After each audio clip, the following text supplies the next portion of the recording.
मेरे लिए ये मेरी पहली हिंदी पिक्चर है और ये एक सब्जेक्ट है जो एक as an actor as a professional मैं बताना चाहूँगी कि एक वो स्टीरियोटिपिकल सब्जेक्ट नहीं है, हीरो हीरोइन वैसा जो हमें सोचते हैं, जिसका ड्रीम रहता है कि अरे मैं पिक्चर करूँगी तो ऐसी पिक्चर करूँगी, इसके साथ करूँगी।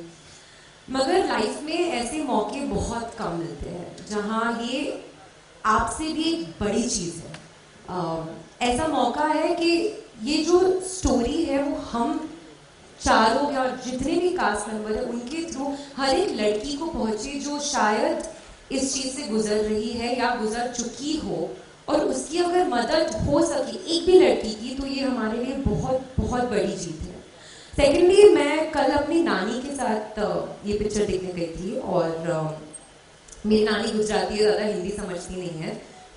उन्होंने बाहर आके मुझे एक बात बोली कि मुझे वो तेरा सीन बहुत सही लगा जब तूने आके अपने पापा को बताया कि आपने तो हमें कभी कुछ सिखाया ही नहीं है, जो कि मैं मानती हूँ वो बहुत बहुत ज़्यादा सच बात है। क्योंकि आज भी मैं अपनी नानी को पूछती हूँ कि ऐसा क्यों है, ये क्यों होता है, हम मंडे को क्यों व्रत रखते हैं, हम ट्यूसडे क्यों व्रत रखते हैं।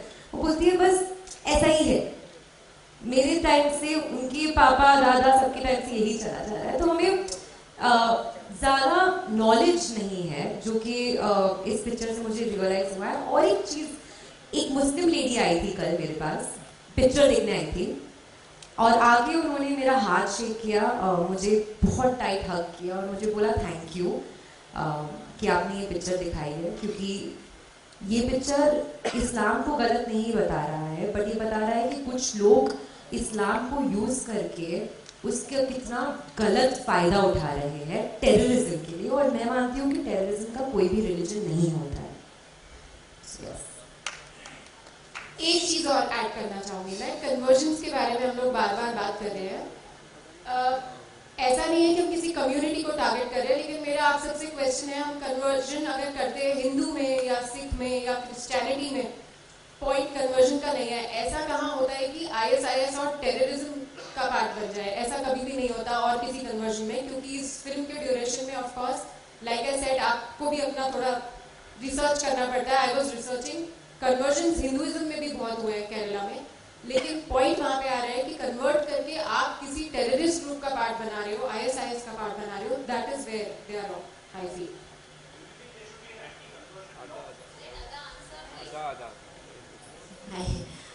Before we start the film, Sudipto sir ने मुझे एक वीडियो दिखाया था जहाँ पे लड़कियाँ और औरतें और बच्चों को एक टैंकर में, जैसे वॉशिंग मशीन में हम लोग कपड़े स्टफ करते हैं ना, वैसे 16 आवर्स बाय रोड, तो they can't go to the loo, खाना नहीं खा सकते, बाथरूम नहीं जा सकते। आपको पता है we can't for 2 hours we get uncomfortable, but 16 hours एक के ऊपर एक dumped, and there is no oxygen for them to breathe in. अभी जो लड़कियाँ वो टैंकर में जा रही हैं उनके तो रिकॉर्ड्स नहीं है। So in your 32,000 of those 16 that are going every day, there are no written records of that. And when you remove those bodies, जैसे हम लोग washing machine से कपड़े निकालते हैं, half those bodies are broken bones, right? Because ऐसे you stuff them in. So bodies with mangled bones come out. आधे मर चुके हैं, आधे जिंदे, आधे मरे। कुछ बच्चों को ऑक्सीजन नहीं मिला है तो they are half dead, half alive. तो यूज नहीं होंगे वो to become terrorists in the future. And जो औरतें थोड़ी तंदुरुस्त है और सेक्स स्लेव्स बन सकती हैं, उनको लिया जाता है एंड भर्ती किया जाता है ISIS कैंप में। जो बच्चे शायद बड़े होकर टेररिस्ट बन सकते हैं, वो जो आधे फॉर यूज़ नहीं है टू बिकम सुसाइड बॉम्बर्स और सेक्स स्लेव्स, उनको ऐसे ही वो रेगिस्तान में वो मर जाते हैं because they won't be of any use. So then I think अब जब हम लोगों को कोई नंबर पूछता है, एंड जैसे हमारी फिल्म में एक सीन है नीमा मैथ्यूज का, जो वो अपना केस रजिस्टर करने जा रही है। She is been raped by 15 to 20 people every day, and they ask her proof. अभी किसी ने आपको 15 लोगों ने आपको रेप किया, आई डोंट नो, प्रूफ कैसे दोगे आप? How do you give proof that you have been raped continuously for a month by 15 people per day? थोड़ा मुश्किल होगा वो। शालिनी के साथ प्यार में धोखा हुआ, तो अगर प्यार में धोखा हुआ है तो वो केस कैसे रजिस्टर किया जाता है कि किसी ने प्यार में मुझे धोखा दिया? आई डोंट नो कैसे रजिस्टर किया जाता है। क्या वो काउंटेड नहीं होता? क्या रेप काउंटेड नहीं होता बिकॉज हम लोग लिख के नहीं प्रूव कर सकते हैं कि यहाँ ये पोजीशन में ये लड़के ने ये किया और वो लड़के ने उसके बाद तुरंत वो किया, कैसे लिखा जा सकता है और कैसे complain, how does one tell somebody that this is the proof, I don't know. So इतने सारे सवाल, and when I met all of these girls I saw कितने स्ट्रॉन्ग है ये, because I was asked these questions now जब भी मैं promote कर रही थी अपनी फिल्म को. एंड मैं एक एक्टर हूँ एंड मैं एक लड़की हूँ, I could feel their pain as a girl, but the questions that were asked to me, some of them I used to be like, how can you ask this? I mean, आप देख रहे हो, like there's a scene where such graphic violence हो रहा है, but you've seen are you sure about the number? Can you prove the rape, how it happened? You know, so I'm sure these girls really need a huge hand of applause for coming here and sitting here in front of you guys and being able to tell you their stories, knowing that they will be judged, knowing that they will be nitpicked, knowing that they will be asked questions that are personal, questions that are degrading, questions that are to make them feel really small, to make them feel like they're inconsequential. Because when you go through something like rape, and when you go through something like indoctrination, and when someone's messed with your mind, stripped you of your self-confidence, and then when someone makes you feel really small, they still come here knowing that anyone could ask them anything, knowing that. So yeah, to be part of this project is, I think we are all very, very fortunate that Vipul sir and Sudipta sir gave us this opportunity.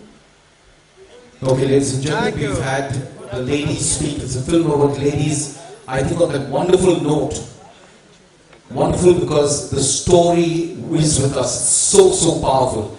It's about 3 women and their stories. It's about 26 and many, many more.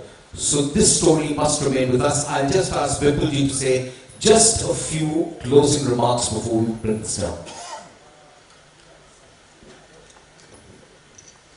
On behalf of the entire team of Kerala Story, मैं जो भी बोलूँगा, पहली बात तो ये है कि मुझे ये लगता है कि ये लड़कियाँ जो हैं, इन्होंने इतनी तकलीफ झेलने के बाद भी आज इतनी हिम्मत के साथ जिंदगी का सामना कर रही हैं. आज भी कुछ लड़कियों को अपना मुंह ढकना पड़ रहा है क्योंकि थ्रेट अभी भी उनके साथ जुड़ा हुआ है. वो अभी भी नॉर्मल जिंदगी नहीं जी रही हैं. वो अभी भी उनको बहुत सारे चैलेंजेस का सामना हर रोज करना पड़ रहा है.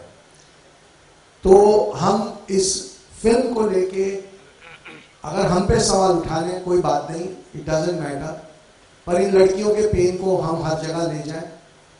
और हम इस देश के हर फैमिली को फिर एक बार कहना चाहते हैं कि अगर अभी तक आपने ये फिल्म नहीं देखी, आप देखिए.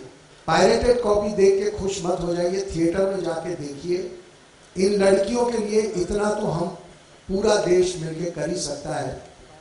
और हमें एजेंडा, प्रोपोगेंडा, पता नहीं जो आप कहना चाहें कह सकते हैं, कोई फर्क नहीं पड़ता.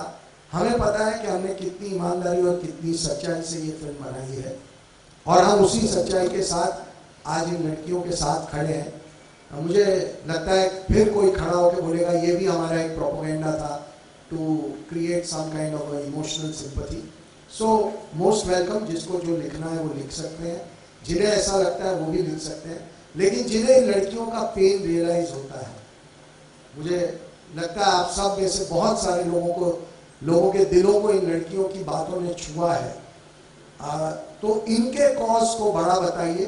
फिल्म को आप जितना गालियां देना चाहे दे दीजिए, लेकिन इनका कॉज ना मरे, इनका कॉज बड़ा हो और देश इस कॉज को भूले नहीं. ये अब हम सबकी जिम्मेदारी है. इतना ही कहना चाहेंगे. Thank you very very much. आप लोग सब यहाँ आए और हमारी इतने लंबे लंबे जवाब भी आपने बहुत शांति से सुने. Thank you so much.